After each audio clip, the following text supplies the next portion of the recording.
This is just a sample of the audiobook. To get the complete audiobook, access the link posted in the first comment. Number 14 was a tall Victorian terraced house, which had seen better days and was now converted into small flats. Our flat was at the top, 3 long flights of stairs up from the ground floor, and 5 flights from the garden, where the only toilet for 5 families was situated.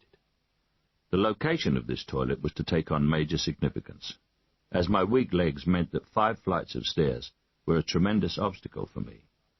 But as I grew and ran up and down these stairs, my rickets eventually faded away, and I developed very strong muscles, plus a facility to control my bowels, which has come in handy many times since when filming in exotic locations. When I was about 2.5 years old, my mother disappeared, and I was sent to stay with my Aunt Lil. When my mother came back, I had a new baby brother called Stanley Victor, who had been, I was told, found under a gooseberry bush. This sounded perfectly reasonable to me, and I accepted it and my new brother immediately, although I was a bit put out when my bed was shoved into the corner of the bedroom and he was placed closer to my mother.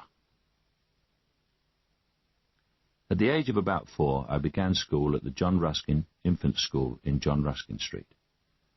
I was a very pretty little boy with blonde curly hair and big blue eyes, and my teacher mistakenly christened me Bubbles, which had the obvious effect on the other boys. After 2 or 3 days as a walking punch bag, I informed my mother that I was not going to be going to school again, and she very quickly realized what was going on.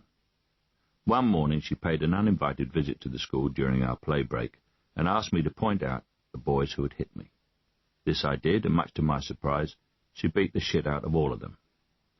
I always knew she was tough, but that surprised me. My father, on the other hand, took the view that if anybody hit me, I should hit back, even if it meant getting pounded. There is no shame in losing a fight, he told me. There is only shame in being a coward and refusing to fight.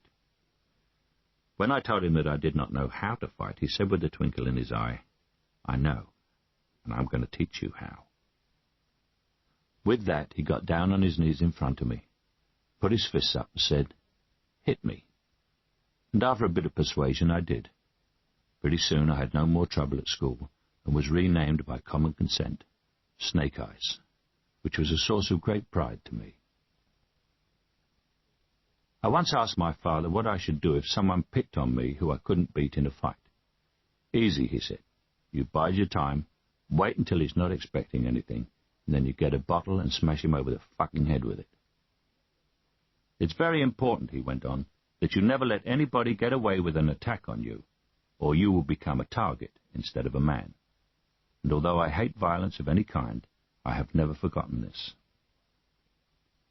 When I was nearing 6 years old, the atmosphere in our flat began to change. My mother and father and friends and relations who came to visit us were somehow not as cheerful as usual, and sometimes they were downright miserable, especially when they listened to the wireless. It was 1939. When the Germans began the Blitz in earnest, men came to build an air raid shelter in the garden of our flats. This consisted of a 6-foot-deep hole dug in the ground and covered with sheets of thick corrugated iron, which were in turn covered with a couple of feet of earth. They wouldn't save anyone from a direct hit, but they were protection from shrapnel and incendiary bombs.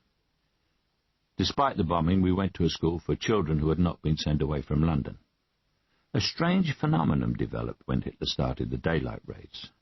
The teachers told us that if the siren sounded as we were on our way to school and we were closer to school, we should run there, but if we were closer to home, we should run back. So at 9 o'clock every school morning, you would find groups of kids standing on the corner, just out of sight of the school, praying for the siren to go so that they could run back home for a day off. My father was called up to serve in the Royal Artillery, and we left London with my mother to go to Norfolk, on the east coast of England. Its main distinction is its flatness, made very famous in Noah Coward's play Private Lives, when the hero asks his ex-wife where her new husband comes from, and she says Norfolk. Noel's reply is just, "Very flat, Norfolk." So there you have it from the master. We were housed in a large, disused farmhouse, which had been refurbished to the standard to which country people expected we slum dwellers from London were accustomed, which meant that it was very primitive indeed. However, it was an idyllic place for a scrawny little city boy. Although I had long ago lost my